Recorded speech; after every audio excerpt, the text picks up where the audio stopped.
नमस्कार प्रियास किचन में आपण समस्त को अनेक अनेक स्वागत। आज आम बनवा आम पश्चिम ओडिशार अति फेमस रेसिपी चाउल बरा। खाइबा तो बहुत बढ़िया लगे। जदि आपण मैंने एपर्यंत चाउल बरा खाई ना तेबे वीडियो देखला परे निश्चिंत ट्राए करंतु आपण मानक पसंद आसीबो। गरमा गरम चाउल बरा ता संगे तेतुल झोला पातल कटा चटनी जे खाई से जानी यार मजा केमती। परफेक्ट चाउल बरा बनैबार सब टिप्स और ट्रिक्स शेयर करिछि। तेबे वीडियोटी को आपण माने फुल वॉच करंतु। आशा करी रेसिपी आपण मानक भल लगे प्लीज वीडियोटी को लाइक करेंगे, सांग मानक सहित शेयर करेंगे। चैनल नुआ थिले प्लीज चैनल को सब्सक्राइब करने और पाखर थिबा छोट bell icon all option click करेंगे जहाँद्वारा मो अपलोड करथिया मो समस्त वीडियो नोटिफिकेशन आपण सर्वप्रथमे पाई परिबे। तेबे चलंतु देरी न करी आज रेसिपी को स्टार्ट करिबा।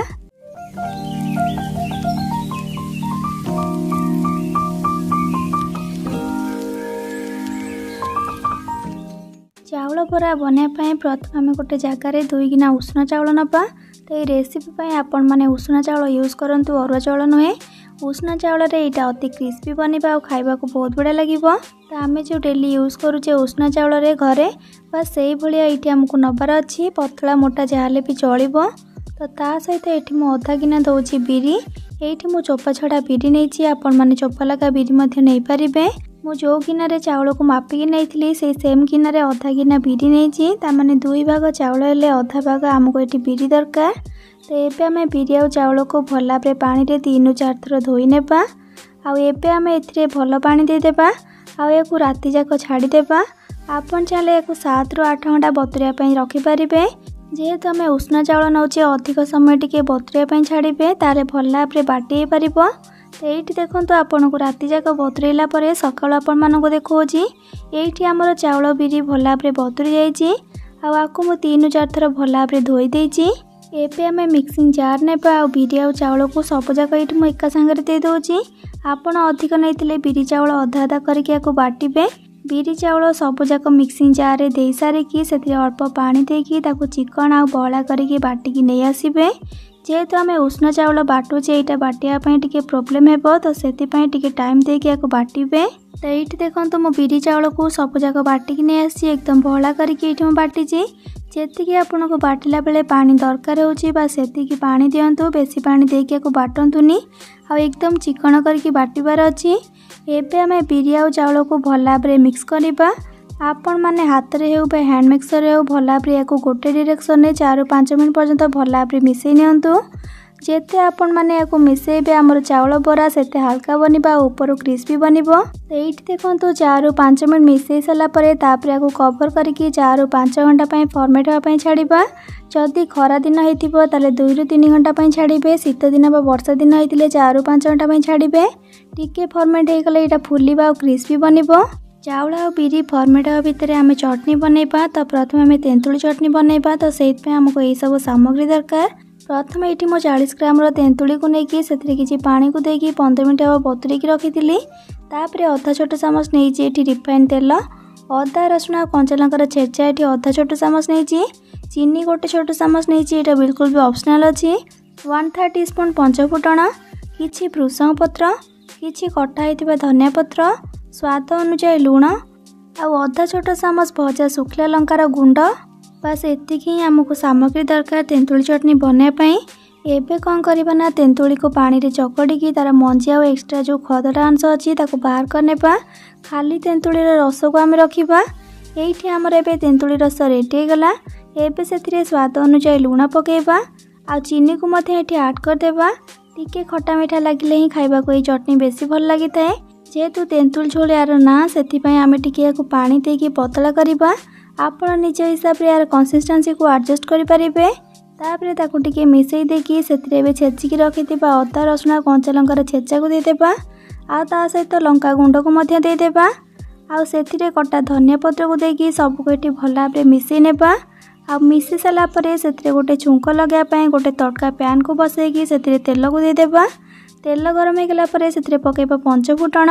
आ फुटण फुटिगला गैस फ्लेम को ऑफ करके से किसी भृषंग पत्र को पकेबा। भृषंग पत्र को देकी भल भाव मिसई नेबा। तापर टिके ठंडा हो गला तेंतुली पानी रे नेकी ऐड करदेबा। आ सबको भल भाव मिसई नेबा। एठी आमर एबे रेडी होगला तेंतुली झोल। एबे चलतु आउ गोटे चटनी बनैबा जोटा कि होची टमाटो चटनी बा पातलघंट चटनी। पातलघंट चटनी को बनैबा प्रथमे हमको यही सब सामग्री दरकार। प्रथमे देखंतु एठारे गोटे मीडियम साइज रो टमाटो को काटिकी नेइची। भल कलर पई आधा छोट चामच काश्मीरी लंका गुंड नेइची जोटा कि पूरा पूरी ऑप्शनल। आ स्वाद अनुसार लूण आ 2टी कंचा लंका आ आधा इंच पाखापाखि अदा आ 3 कोला रसुण आउ किछि कटा पुदीना पत्र आउ से समान परिमाणर धनिया पत्र। बस एतिकी ही सामग्री हमको दरकार टमाटो चटनी पाई। एबे कौन करबा ना नबा गोटे मिक्सिंग जार आ सेथिरे एबे सब जाक सामग्री को दे देबा। तो दीटा जाक चटनी बहुत भल लागि थाए बरा रे खाइबा पाइका। जदि आपण मानको एबे जाय मोर रेसिपी पसंद आसी ताले प्लीज वीडियोटी को लाइक करिवे, सांग मानक सहित शेयर करिवे। चैनल नुआ थिले प्लीज चैनल को सब्सक्राइब करनेबे आ पाखरे थिबा छोटो bell icon all option click करिवे जातिर मो अपलोड करथिया हम समस्त वीडियो नोटिफिकेशंस आपण सबे प्रथमे पाई परिबे। सबु को देई सला परे सेतिर 4 ରୁ 5 चम्मच सब पानी को देके को भला भाबरे ग्राइंड करके नै आसीबा। एठी देखंतु आको मु ग्राइंड करके नै आसली ताको एबे गोटे जगह को बाहर करनेबा। एठी मोर टमाटो चटनी जति पतला अच्छी परफेक्ट अच्छी। आपन चाहे को आउ टिके पानी देकी मध्य पतला करि परिबे। तो एबे हमर दुईटा जाक चटनी रेडी गला। एबे चलंतु नेक्स्ट प्रोसेस को जिबा। एपटे देखंतु पाखापाखि 4 ରୁ 5 घंटा पर मु कवर काढ़ी के आपण मानको देखोची। एठी हमर बिरी चावल हल्का टिके फुली जाइछि। तो देखंतु आपण माने निश्चिंत बिरी चावल को 4 ରୁ 5 घंटा फॉर्मेट होबे रखंतु ताले जाय कि आपनकर चावल बराटा एकदम क्रिस्पी बनिबो। एबे सेतिरे स्वाद अनुसार लूण पकेबा, आधा छोट चामच जुआणी पकेबा आ आधा छोट चामच गोटा जीरा पकेबा आ ता सहित गोटे छोट चामच अदा और कंचा लंकार छेचा को पकेबा। बस एतिक को देकी सब को एठी भल भाबरे गोळी नेबा। आमे एथिरे कोनोसी सोडार यूज करबानी, एमती ही बनेबा।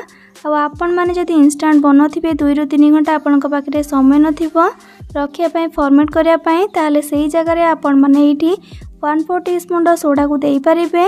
एटा अति बहलिया जायछि त एठी मु 2 ରୁ 3 चम्मच पानी को देकी आकु आ 2 ରୁ 3 मिनिट पई टिके मिक्स करनोछि। आपण माने चामच रे हो बा हाथ रे हो एगो गोटे डायरेक्शन रे 2 ରୁ 3 मिनिट पई भल भाबरे मिसै नियंतु। जदि आपनकर बैटरटा अति पानी हो जायछि ताले आपनकर चावल बरार शेपटा भल रे आसीबनी। आ अति जदि बहलिया थिबो ताले चावल बरार भीतरटा हल्का बनिबनी, पूरा मोटा मोटा ही बनिबो। यार कंसिस्टेंसी देखंतु को भलिया अछि। एई भलिया ही आपण मानको रखिबा को पड़िबो, बेसी मोटा करिबेनी बा बेसी पतला करिबेनी। एबे हमर बैटर छानिया पे एकदम रेडी। तो छानिया पूर्व हाथ को भल भाबरे धुवंतु।